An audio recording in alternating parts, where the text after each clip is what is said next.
नमस्कार, सवाल आपका लेकर मैं हूं आपके साथ भविष्य त्यागी। भारत देश जो कि कोरोना के खिलाफ चल रहे वैक्सीनेशन अभियान में रिकॉर्ड आंकड़ों के साथ आगे बढ़ रहा है। वैक्सीनेशन का आंकड़ा 100 करोड़ के पार हो चुका है। ऐसे में देश भर में उत्साह भी है कि आखिर जिस वैक्सीन पर राजनीति से लेकर जागरूकता की कमी तक बड़ी चुनौतियां सरकार और प्रशासन के सामने थी, उन सब से पार पाते हुए देश ने यह रिकॉर्ड स्थापित किया। कोरोना की संभावित तीसरी लहर को पहले ही मात देने के लिए यह एक बड़ा बेंचमार्क है, लेकिन लापरवाही कहीं इस बेंचमार्क के डायनामिक्स को चेंज ना कर दे। कहीं हमारी ही लापरवाही हमें फिर से उस स्थिति तक न पहुंचा दे जहां से कोरोना की थर्ड वेव से लड़ पाना नामुमकिन हो। यही है आज का बड़ा सवाल।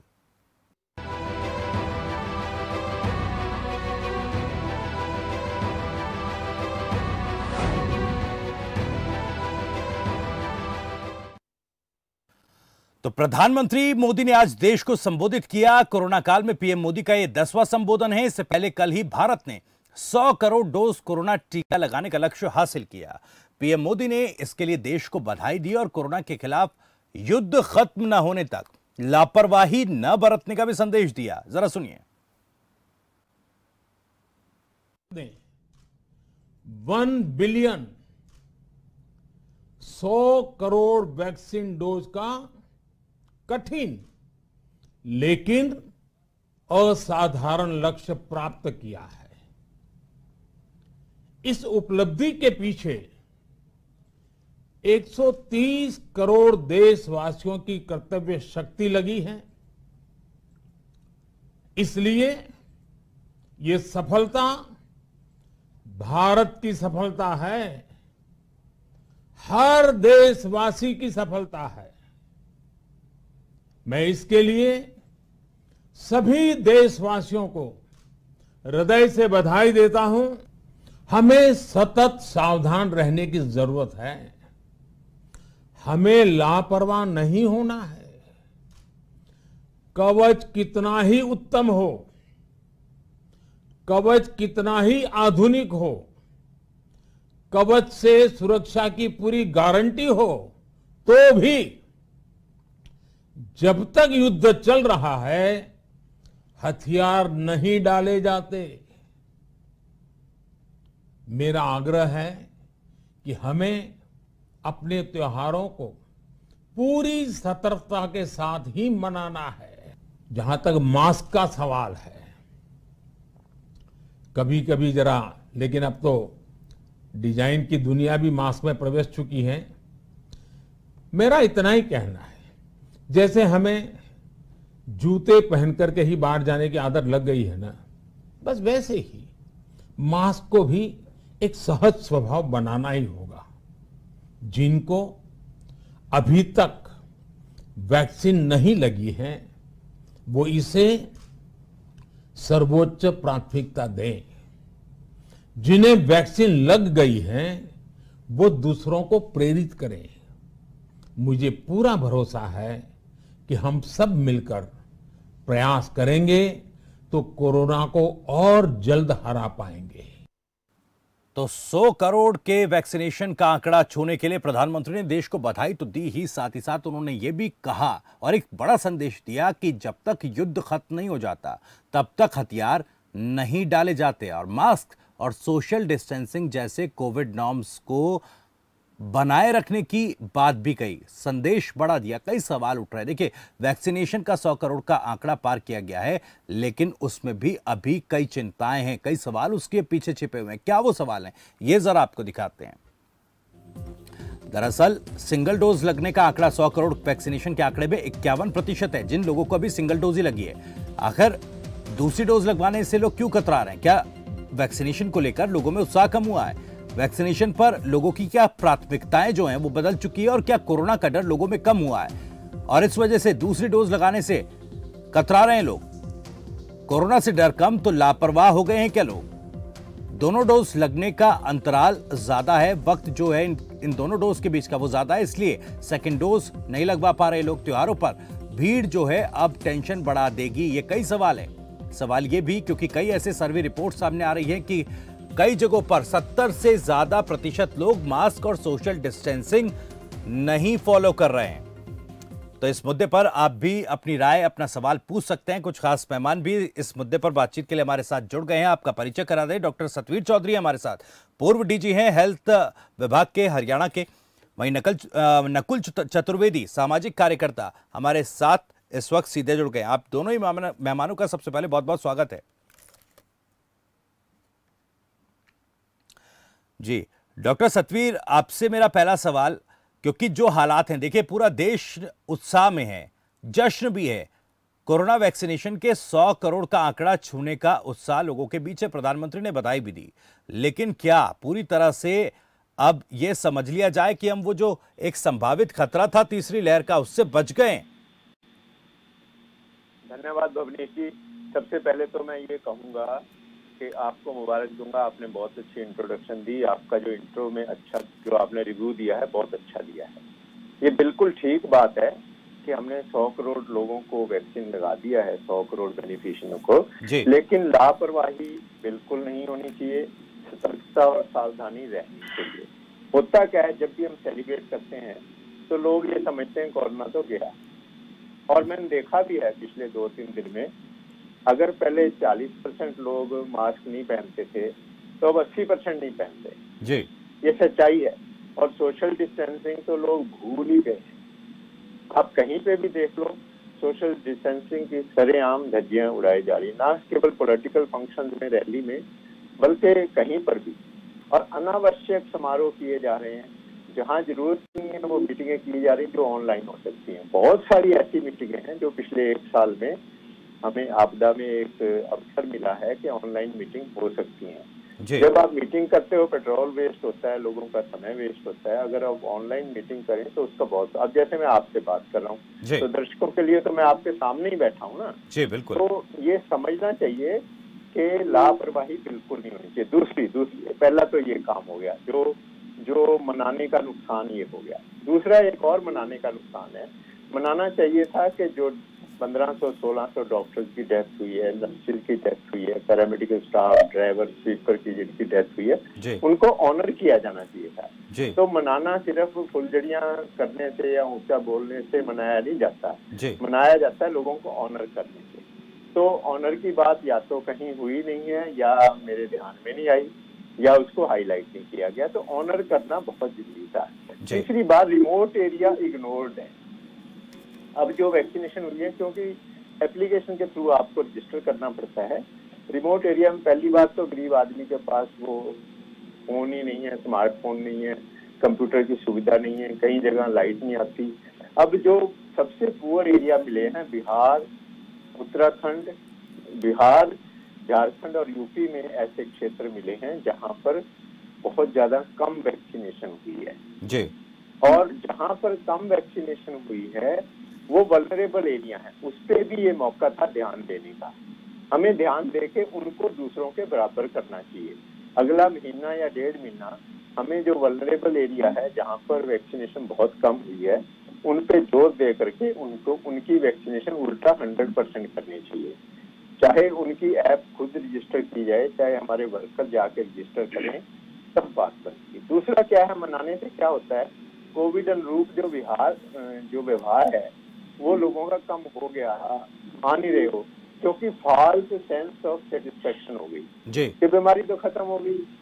और जो अब 10-20% ऐसे लोग भी हैं जो वैक्सीनेशन नहीं लगवा रहे। किसी को वहम है वैक्सीनेशन लगवाने से ये हो जाएगा, किसी को ये है, कोई फैला देता है नपुंसक हो जाएगा, कोई कहता है लॉन्ग टर्म में नुकसान हो जाएगा। तो ऐसी जो भ्रांतियां लोगों के मन में थी, जब हम ये कहेंगे कि खत्म हो गया कोरोना तो वो क्यों लगवाएंगे, और दूसरा हम ये कहेंगे कि अब कोरोना उतना खतरनाक नहीं रहा तो वो क्यों लगवाएंगे। तीसरा एक और वल्नरेबल एरिया है, बच्चे, स्कूल के बच्चे हैं जो देश का भविष्य हैं, वो इस समय भी अभी भी वल्नरेबल हैं जी। तो उनका भी हमें सोचना पड़ेगा जी। तो शुरू में तो मैं यही कहूंगा, बाकी आगे जैसे चर्चा होगी, जो आपके सवाल होंगे, जो सवाल आएंगे, उसके अनुरूप मैं जवाब दूंगा। धन्यवाद। ठीक है, आपने जो पॉइंट रखे डॉक्टर सतवीर साहब, कि जो डॉक्टर्स और नर्सिस और पैरामेडिकल स्टाफ का निधन इस दौरान हुआ है ड्यूटी करते वक्त कोरोना के काल में, उनको ऑनर किया जाना चाहिए था। साथ ही साथ जो रिमोट एरियाज हैं उन पर फोकस करने की फिलहाल बेहद ज़रूरत है। और साथ ही साथ जो ये कहा जा रहा था कि भाई तीसरी लहर बच्चों पर ज़्यादा प्रभाव डालेगी, ज़्यादा असर डालेगी, तो वहाँ पर एक ध्यान देने की ज़रूरत है। और एक बात आपने कही थी कि जो अब कोविड अप्रोप्रिएट बिहेवियर है वो लगभग भूल सा गए हैं लोग। इस पर मैं सवाल लूंगा नकुल चतुर्वेदी से, सोशल एक्टिविस्ट हैं।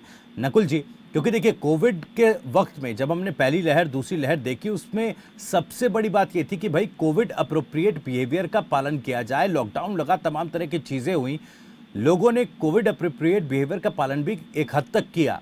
हालांकि उस वक्त भी मास्क और सोशल डिस्टेंसिंग में कई तरह की लापरवाहियां देखी गई। आपको क्या लगता है, अब 100 करोड़ के वैक्सीनेशन का आंकड़ा देश ने छू लिया है, अब भी क्या उतना जागरूकता जो है लोगों में नहीं पहुंच पाई और लोग ये समझ नहीं पा रहे हैं? और अगर नहीं समझ पा रहे हैं तो उसकी वजह क्या है कि आखिर अभी भी हमें काफी सतर्क रहने की जरूरत है? नकुल जी। देखिए, भविष्य, सबसे पहले तो मैं दलजीत चौधरी साहब जो है साथ में बैठे हुए, इनका साधुवाद देना चाहूंगा। बहुत अच्छा मुद्दा, बहुत बड़ा मुद्दा इन्होंने उठाया है कि हमारे देश में जब परेशानियां थी कोरोना को लेकर, तब तो किसी सरकार ने जिम्मेदारी नहीं ली। आज जब 100 करोड़ का वैक्सीनेशन हो जाता है, वो भी भविष्य जिस तरीके के आंकड़े खबर पाठ दिखा रहा है कि 21% लोगों ने पहली डोज ली है और बाकी के जो लोग हैं वो सेकंड डोज नहीं ले रहे हैं। जी, सारे लोग हैं जो सेकंड डोज ले ही नहीं रहे। तो 21% का आंकड़ा शायद अभी आप लोग दिखा रहे थे। 51% ऐसे लोग हैं जो पहली डोज ले चुके हैं लेकिन अभी तक उनका सेकंड डोज नहीं हुआ है। जी जी, तो ये बहुत हैरानी वाली बात है कि लोगों को हम आखिर किस तरीके से जागरूक करें। अब बात आ रही थी लापरवाही की। भविष्य हम लोग लापरवाही की बात कर रहे थे कि जनता लापरवाही कर रही है। आप मुझे एक बात बताइए, इस देश के लोगों ने कब सरकार की अपील का पालन नहीं किया? चाहे वो नोटबंदी को लेकर सरकार की अपील की गई हो, चाहे और अन्य चीजों को लेकर सरकार का साथ देने की बात हो, जनता हर वक्त सरकार के साथ खड़ी रही। अगर कोरोना को लेकर किसी ने लापरवाही की है सबसे बड़ी, तो वो सरकार द्वारा लापरवाही की गई है। हालांकि जो डॉक्टर्स हैं, उन डॉक्टर्स ने बहुत अच्छा काम किया, बहुत लंबे स्तर पर उन्होंने कोरोना के खिलाफ लड़ाई में योगदान दिया। और जो सरकारी लापरवाही की गई है, भविष्य इसका एक बड़ा एग्जाम्पल मैं आपको देता हूं। आज भी आप एग्जाम्पल लीजिए, इस तरीके से आप बैठिए बस में और मैं बैठूंगा एरोप्लेन में। आप पहुंचिए आनंद विहार बस अड्डे और मैं पहुंचता हूं IGI एयरपोर्ट। जब मैं IGI एयरपोर्ट पर एंट्री करूंगा तो मुझे शील्ड भी दे दी जाएगी, मास्क भी लगा लूंगा और सोशल डिस्टेंस भी बनाया जाएगा। एयरपोर्ट पर बैठने के लिए मेरे अगल बगल में जगह भी खाली होगी। लेकिन जब आप आनंद विहार पर पहुंचेंगे, इस दौर में जब तीसरी लहर की बात हो रही है, आप जिस बस में बैठेंगे उस बस में आपके बगल में एक व्यक्ति बैठा होगा, किसी ने मास्क नहीं लगा रखा होगा, कोई शील्ड नहीं होगी, ना कंडक्टर के पास कुछ होगा, ना गाइडलाइंस का पालन हो रहा होगा। तो सवाल यह है कि ये दोहरा रवैया क्यों अपनाया जा रहा है सरकार की तरफ से? जो एरोप्लेन वाला है उसकी जिंदगी बहुत कीमती है, लेकिन बस वाला शील्ड नहीं पहनेगा। बस वाला यूं ही भीड़ में जाएगा, उसके बगल में कोई बीमार बैठा है, कोई खांसता हुआ जा रहा है, कोई कुछ करता हुआ जा रहा है। तो दोहरा रवैया यह है। और सबसे पहली बात तो चौधरी साहब ने कह दी थी कि सरकार अगर आज 100 करोड़ वैक्सीन लगने का जश्न मना रही है, बहुत सारी बातें की जा रही हैं, तो क्या उन लोगों को ऑनर नहीं किया जाना चाहिए था जो 16,500-17 हजार डॉक्टर्स मारे गए हैं, शहीद हुए हैं? क्या 4.5 लाख लोग जो इस कोरोना की चपेट में आए हैं, उन लोगों को कुछ मुआवजा उनके परिवार वालों को सरकार की तरफ से नहीं देना चाहिए था? अच्छा, भविष्य चौधरी साहब बैठे हैं, बहुत पुराने व्यक्ति हैं चिकित्सा के क्षेत्र में। आपसे भी मैं एक कॉमन सेंस का सवाल पूछूंगा कि एक बात बताइए, 1 साल 2 साल होने को आ रहे हैं कोरोना को लेकर, एक टोन जो अभी तक हमारे फोन में चल रही है, आप थोड़े दिनों तक घर पर रहें, भीड़ भाड़ वाले एरिया से बचें और जितना दूरी हो मास्क का पालन करें। अरे भैया, आप एक बात तो बताइए, आपने लॉकडाउन लगाया, लोग घरों में रहे, कोई दिक्कत नहीं। जब लॉकडाउन खुला तो लोग बाहर तो निकलेंगे। इस देश में भीड़ का कोरोना से कोई लेना देना नहीं है, ये भी आज मैं एक कॉमन तथ्यों के साथ साबित कर दूंगा।